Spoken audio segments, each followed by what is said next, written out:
What's happening, Wargamers? Welcome to another episode of the Dossier, the Marvel Crisis Protocol show where we share our hot potato takes on various Marvel Crisis Protocol characters, their model in general, and what they kind of do on the table.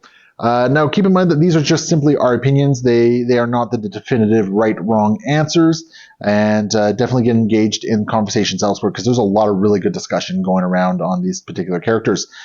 Today I am joined by Troop, who we have had many discussions about this particular character. I may have gone on a tirade. Yes, you have certainly gone on a tirade.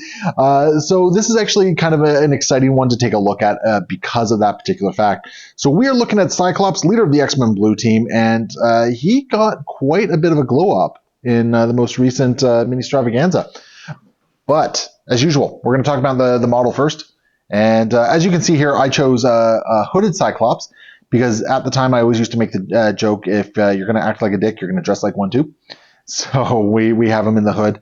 And that's my own personal preference, but I know a lot of people prefer the unhooded version of it as well. I understand those people. On the other hand, I also always see him as this, or when he goes emo and dons the black condom and then goes from there. So, oh, this is such a questionable video. I'm so sorry, everyone. I do. Otherwise, I like the pose. I think it's very emblematic of Cyclops. He's sort of like leaning forward, bracing himself, getting his eye punches ready to go. Yep.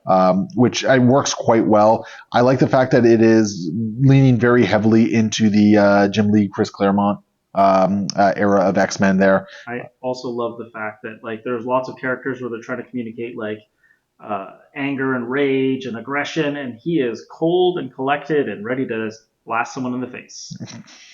That was intended. Eye blasts. Eye blasts only. Eye punches. It's eye punches. Yes, because he summons punches from a different dimension and punches them out. It does have the tactical rock going on, which at the time of AMG models at this time, that was a very popular thing. You see it everywhere. But overall, I think the model is fine. Yeah. I think it definitely captures Cyclops as a character. I think it works very well with that one. But yeah.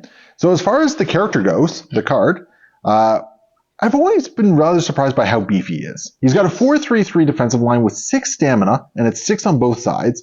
4 threat, size 2, medium movement. He can take a punch. Yeah. Dude is swole. I mean, look at that. He's got a 6-pack, right? So dude is definitely swole, and he's got to be because he constantly has Wolverine coming up and sucker punching him. But yeah, so that's his defensive line. So, Troop, why don't you take us through Optic Blast, which got a really nice change here. Yeah, we've got a range 4 attack, 5 strength, 0 cost. It is a builder. It's got a wild push and a wild hit speed of sight. After this attack is resolved, the character may make an additional Optic Blast attack, may not target the original character, and does not have the speed of sight special rule. This is a big one, mostly because it gives them extra output, which is really nice. It is a double trigger to try and hit it. You got to get that hit wild, and this is his new added to the ability here. Yeah. But that's a range 4 attack. Yep. And 5 dice, you're usually picking up a power or 2 for it. Yeah. And it's really nice. It gives them some extra offensive output, and it gives them some extra ways to generate power, which has always been a problem. And honestly, when I think of Cyclops and I think of what he does, he is not I got to deal with this guy. He's usually trying to hit as many targets as he can most of the time, pushing them away or whatever he needs to do. It's because he lacks target priority. He's awful at it. But yeah, I think that this upgrade is both flavorful and was needed for his... It also works really well with his new leadership. That's which true. We'll get to in just a second. His next ability or attack is Optic Devastation, an energy attack, beam 5, 7 dice for 4 power with suppression wild. This used to be a wild concussive, I believe, so yes. You just lose 1 power. Now it's for each wild. They're going to lose 1 power in the attack. So again, Optic Devastation got a really nice glow up, and I mean, Beam 5, you can't discount Beam 5. That gets work done. Every time I see Beam 5, I get angry about Area 2 because I'm like, this is more space. Yeah. But yeah, no, this is in the previous version of him. I liked this attack, and it was one of the only things about his kit I was really excited about. And they gave it a bit of a bump, and I can't be upset about that. Yeah, I want to say it went down in power as well, but I can't quite remember on that one. But yeah, it's the change from concussive to suppression is kind of a big one. And on 7 dice, you're getting a few wilds in there usually, which is really nice. So we have X-Men Blue. This is a redone leadership. So for context, his old leadership was if you were within range 3 of an allied character, for each allied character within range 3, they could contribute 1 power to a super or to an attack, which was garbage.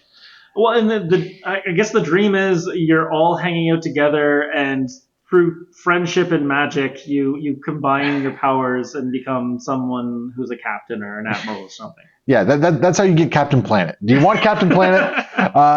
So no, like that was his old leadership. His new leadership, however, is whenever an allied character deals damage to an enemy character with an attack, another allied character within 5 of the attacking character can gain 1 power. A character can only gain power this way once per turn. Yeah.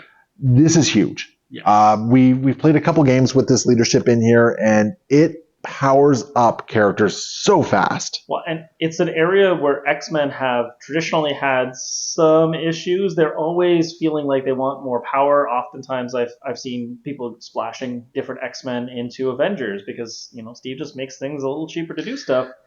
Now there's someone in affiliation. Well, now there's a leader that works with them and powers them up. And frankly, there's not a single X-Men that does not like this ability. I originally was thinking he was just Gunline, and then we played a couple of games with you having a couple of close combat brawlers, and I was like, this is amazing. And honestly, Gambit. Yeah. Gambit with this ability just becomes insane because all of a sudden you can power up his kit, and that's been a big problem for him. Yeah. This new leadership, I think, sprung to contender for one of the top leaderships, I think. I think so too. And like X-Men already have a great suite of cards, a great suite of characters, and this leadership gives them a really powerful one as well.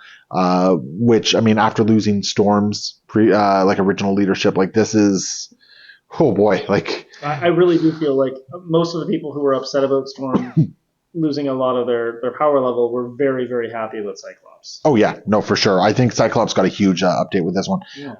So why don't you take us through Field Leader? Yeah, we got Field Leader. It's a 3-cost power that's choose another allied character within 4. That character advances short, and it can never... It's once per turn, Once per turn, yeah. And here's the great thing about this. Field Leader did not change. It was always a great ability, but Cyclops was always power starved. Yes. He never got it off.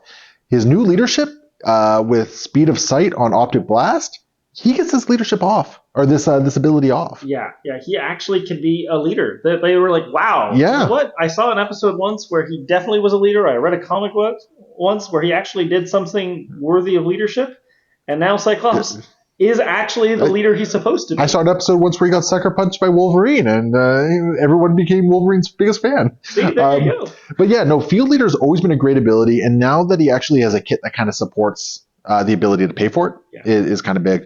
Next up, we got Hit and Run. We've seen this on other characters before. It's 2 power. It's an action. Basically, you make an attack followed by a move action. Once again, he's got the power to use it. Yeah. Right? He had it before. He loved it before, but he never used it, really. He was like, try to build up to Object Devastation or Field Leader, just something, right? So why don't you take us through Quick Draw? We got Quick Draw, 2 power. We have here, when this character is targeted by an attack, and the attacker is not within 2 of this character, this character may use the superpower instead of rolling dice equal to its defense. It rolls 5 defense dice, and if he suffers no damage after the attacker's result, the attacker suffers 2 damage. This is a cool ability. We've seen this on in variations on a couple of different characters. Usually it's like Counter-Strike and stuff like that, but I think... there's some like martial prowess, I think is the one we typically see it on.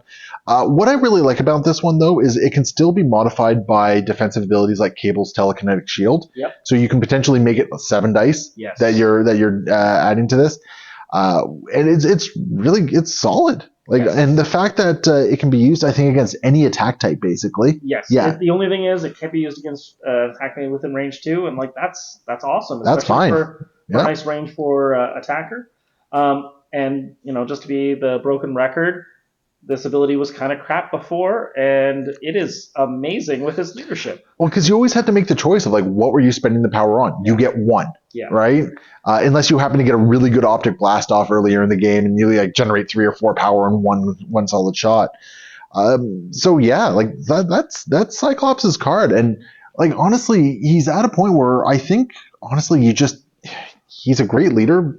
So I think we know X-Men Blue is a good leadership on this one. I think we know he works well in that faction. So I guess the question becomes like, where else would you kind of envision him? Unfortunately, I think his leadership is really what turns on the rest of his kits. Maybe something like A-Force, but I honestly feel like A-Force doesn't really need what he offers to them. Like a big beam and a backline shooter doesn't really feel like something that they're really longing for. I kind of like him in Shield. He doesn't get a lot of power in Shield, but he can play the gun line with the rest of Shield. He brings a size 3 push to it with his optic blast as well, which is really nice. Anytime you got like Field Leader, just brings an extra little bit of power or movement around. Sure. Pair it with New Stark Armory. And he gets an extra attack die.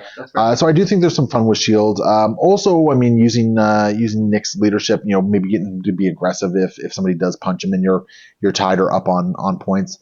And also, eye in the sky with a quick draw. Yeah, that's fair. Yeah, somebody targets him, you eye in the sky, you get out of range 2, and then all of a sudden you quick draw. Yeah. Take that! Blast. I'm gonna punch you with my eyes. So I think it's a really nice combination there. But yeah, generally speaking, I think he's typically best in his own home affiliation. But I think at this point he's worth experimenting. Yeah. Outside of X-Men. I think they did balance his abilities and attacks in such a way that he can gain a little bit of power outside of his leadership. But with his leadership, I think he's always online. Yeah, no, I think you're absolutely right there. So that is Cyclops. He arguably got one of the best glow-ups in Ministravaganza. There's been a lot of buzz about him ever since, and excited to see what sort of stuff we see him do in the near future.